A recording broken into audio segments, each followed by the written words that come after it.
என் அன்பு வணக்கம். இன்றைக்கி அரிசி மாவு கொஞ்சமாக எடுத்து இதை வச்சு நம்ம அம்முனி கொழுக்கட்டை ரெடி பண்ணலாம். கேஸ் ஆன் பண்ணி ஒரு பேன் வச்சுட்டு பேனில் 1 டேபிள் ஸ்பூன் நெய் ஊற்றலாம். நெய் உருகட்டும். கொஞ்சமாக உப்பு ஆட் பண்ணிக்கோங்க. அதுக்கப்புறம் கொஞ்சமாக தண்ணி ஆட் பண்ணி நல்லா கொதிக்க விடுங்க. தேங்காவை துருவி வச்சுருக்கோம். கொஞ்சமாக தேங்காவை ஆட் பண்ணிக்கலாம். ஆட் பண்ணிவிட்டு கொதிக்கிற தண்ணியில் இந்த மாவை கேஸ் ஆஃப் பண்ணி அப்படியே கிண்டிடலாம். சூடு கொஞ்சம் காஞ்சதுக்கப்புறமா கையில் நம்ம பிசைஞ்சு எடுத்துக்கலாம். பாருங்கள், இந்த மாதிரி கை பொறுக்கிற சூடு இருந்தால் போதும். இதை நம்ம பிசைஞ்சு சாஃப்டாக சப்பாத்தி மாவு பதத்துக்கு உருட்டி ஒரு 5 மினிட்ஸ் ரெஸ்ட்டு கொடுத்து வச்சிடலாம். அதுக்கப்புறம் ஒரு மிக்ஸி ஜார் எடுத்து தேங்காய், கருவேப்பிலை, அதுக்கப்புறம் பச்சை மிளகாய் போட்டு கொரன்னு அரைச்சி தனியாக வச்சிடலாம். இப்போ நம்ம உருட்டிய மாவை பாருங்கள், இந்த மாவெல்லாம் பால்ஸாக உருட்டி எடுத்துக்கலாம். குட்டி குட்டி உருட்டையாக உருட்டிக்கலாம்.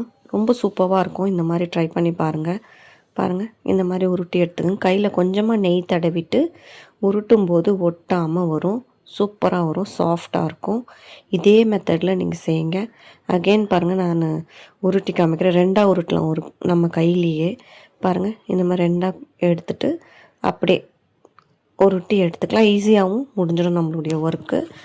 ஆல்மோஸ்ட் எல்லாமே உருட்டிடலாம். இந்த மாதிரி ரொம்ப சூப்பராக இருக்கும். இது ஒரு ஸ்நாக்ஸ் ரெசிபி தான். மார்னிங் பிரேக்ஃபாஸ்ட்டை கூட சாப்பிட்லாம். உங்கள் வீட்டில் கொஞ்சம் கூட மிச்சம் வைக்க மாட்டாங்க.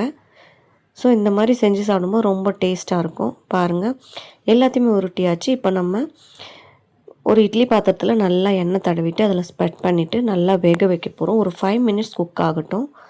இப்போ நான் ஓப்பன் பண்ணி காமிக்கிறேன். மூடி போட்டு வேக வச்சுட்டு இப்போ நான் ஓப்பன் பண்ணுறேன். வாவ், சூப்பராக ரெடி ஆகிடுது. பாருங்கள், பார்க்கவே சூப்பராக இருக்குது. இது அப்படியே வெறுமனையாக கூட சாப்பிட்லாம். ரொம்ப நல்லாயிருக்கும்.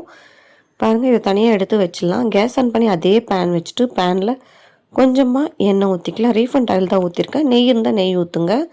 இப்போ நம்ம கடலைப்பருப்பு 1 டேபிள் ஸ்பூன், உளுத்தம்பருப்பு 1 டேபிள் ஸ்பூன். பாருங்கள், இதே மெஷர்மெண்ட்டில் பண்ணுங்கள். ரொம்ப சூப்பராக இருக்கும். நீங்கள் உளுத்தம்பருப்பு கடலைப்பருப்பு அரைச்சி கூட சேர்க்கலாம்.